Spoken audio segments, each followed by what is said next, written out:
Hello guys, so in this video I'm going to talk about how you can switch your career from tech to finance. Right? If you worked in tech for many years, now you're bored with it, or you want to make a move for other reasons, professional reason, personal reasons, and you want to make a move to finance. What are the steps that you need to take? Well, this is also my own story. I used to be a techie. I started my career as a computer programmer, and I liked it actually. But for some reason, I had to make a move from being a techie to being a finance professional. So I thought of sharing my own experience, but I'll also share with what I have learned from other people's experience. Many people in the finance industry used to work in some other industry. A lot of them used to work in the tech industry, especially in India, where a lot of people start their career in IT industry and then they go on to do MBA and then start working in finance. That used to be the case 15-20 years back. I'm not sure if that trend is still there or not. It used to be the case. 20 years back, people, after having worked in the IT industry for 3-4 years, they would prepare the MBA entrance exam, go and do an MBA in a good college, and then move to banking and finance, right? But things have changed quite a lot since then, in my view. I mean, the MBA route is not the only route actually. There are many other paths to take, and there are many other ways in which you can switch a career from tech to finance. And MBA is obviously a very good option. If you have time and patience, money of course, then go for a full-time MBA.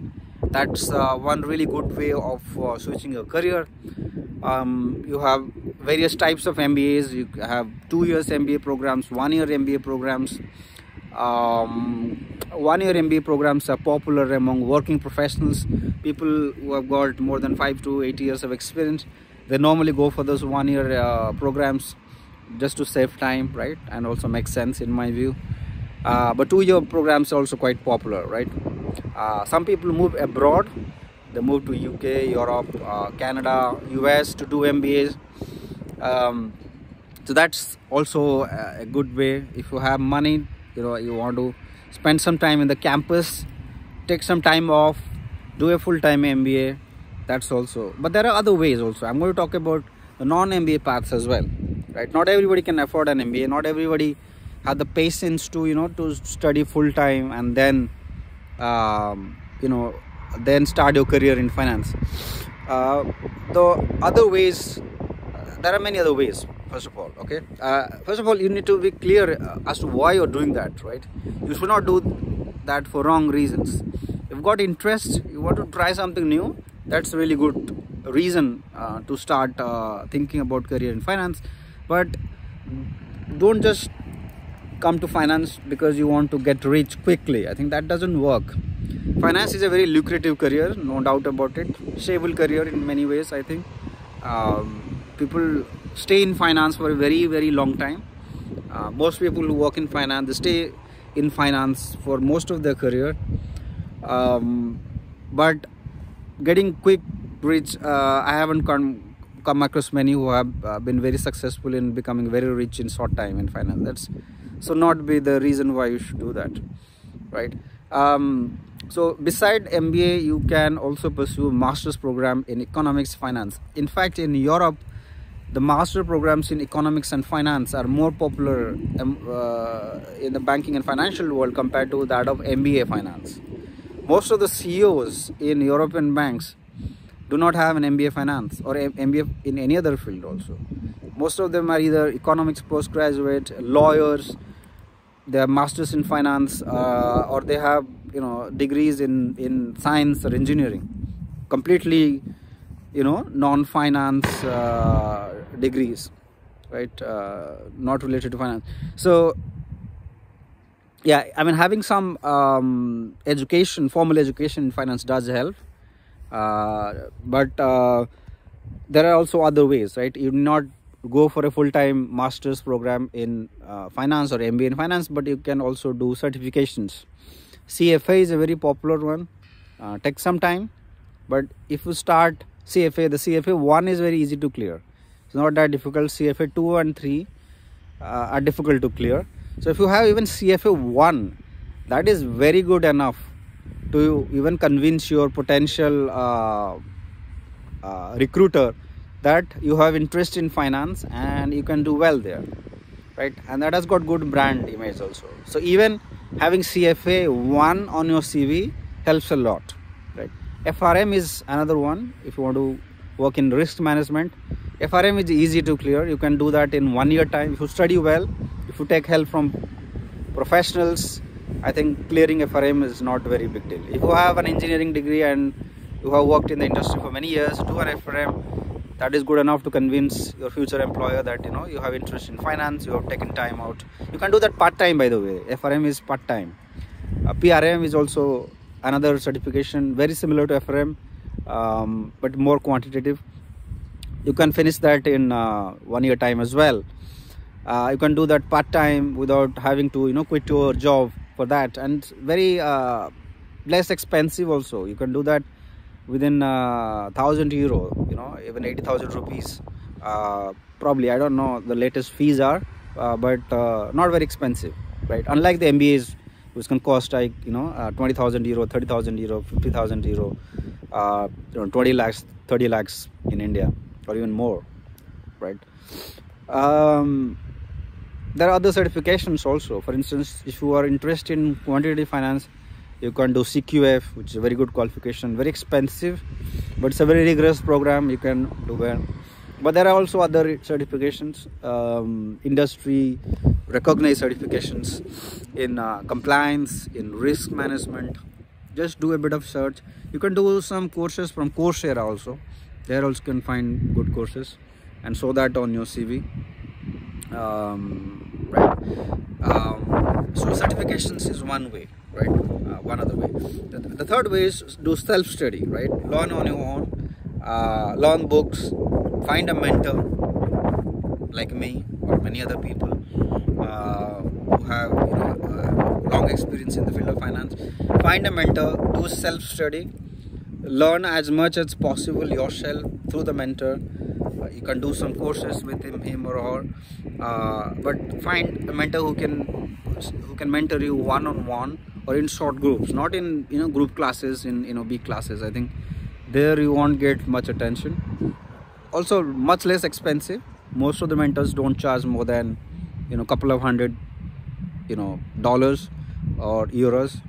People who are working in big firms and have a busy life, they may not have incentives to do that, so not many people do these activities actually, but the ones who do, you will learn a lot from them simply because they have the real world experience, unlike professors in universities who have got probably no real world experience and they will teach you only theory, right? Right. So self study is one other way. If you have already worked in the bank as a techie, right, you can easily move then, right? Just find someone, so use your network. Just find someone in the company they're working in. If you're working as a techie in JP Morgan, just find someone from risk management team and try to convince him. Talk to them, do some study. You really need to do some study, right? Without doing self-study, without having knowledge, nobody will hire you. But you can find a mentor, quickly learn something in few months time and gain some experience internally, and then you can move to other places. So these are some of the ways, right? There are some myths related to it also. For instance, some people say that the entry, it's such a it's a place where there is so much of entry barrier that it's very difficult to break into finance. Actually, that is true. It's not that easy to break into finance, because many people are trying for that. But also, let me tell you, the number of jobs available in the field of finance in most, especially in the developed countries, but in India is a lot more compared to in other sector. In India, I think most of the outsourcing is in the banking and financial service world, right? You would see the outsourcing activities happening in either in their offices, the back offices, or in the consulting firms, IT firms. Most of the work is coming from the banking and financial world. So it's a very big industry. It employs a lot of people. The good thing with this industry is that you can come from any background and still make a career in this. You don't have to have a qualification in finance in order to work in finance. You can come from engineering background, science background, liberal arts, commerce background, business background as well, a lawyer background also. You can be a lawyer and yet work in finance. In fact, many lawyers in Europe, they work in finance and do very, very well, right? So even accounting background. So educational background is less of a concern in the field of finance compared to in other fields. So there yeah, so that's I mean, you can find opportunities in these places. There are sometimes issues actually, if you're moving from tech to finance, is to be worry about the jargons used in finance. You get scared that it's very numerical, it's highly numerical, so you may not do well because you're not good in math. You don't know any finance. If you don't know any finance, you have no interest in finance, there's no point coming into this field. But if you already have some knowledge, you're interested, you have had friends and you got inspired from them, then you have every reason to try, and nothing wrong with that. And finance is becoming very tech driven. Most banks are trying to become fintechs, and in fact, some of the banks like Goldman Sachs, they're trying to become tech companies with financial service, right? So your skills in tech will always be valued in finance, right? Any area you work nowadays, whether it's front office, in risk management, compliance, legal, audit, there is no field in finance, no department in finance which is not getting disrupted through tech. So your tech skills will be very valuable. So try to sell that also, right? Make it more relevant, right? So the point I'm trying to tell you is that it's quite possible. Not possible for everyone, but the ones who have got interest and the ones who are willing to put in some effort to learn, either through certification, either through doing part-time degrees, part-time MBAs, executive MBAs, or even full-time MBAs, it's quite a decent move in my personal opinion. I have done that myself. I went for a full-time master's degree. The reason I did that was because I liked coding a lot, but I felt I have mathematical skills. I love mathematics a lot, more than coding. And I did also have some interest in finance. So I felt like, okay, how do I combine these three? Coding skills, your interest in finance and economics, and your knowledge of or interest in mathematics. How do I combine all three? I thought, okay, if a career in finance, in quant finance in particular, will be a good career for me. And so far it's been great.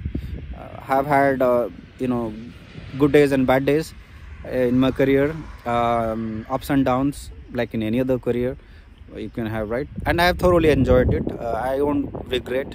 If I had to start again, I would obviously change some of the things, but I would go into the same field if I had to start all over again, right? So these are some of the things I wanted to share. If you have any question, any particular question, some of you have reached out to me, actually mid-career professionals who have been in the tech world for many years and want to switch a career, either in quant finance or any other fields of finance, even within the tech side of finance. If you want to reach out to me for any questions, do that. You can always find my contact details in the description section of the video, in the comment section. I would love to respond to your questions. Thanks guys, and see you in another video.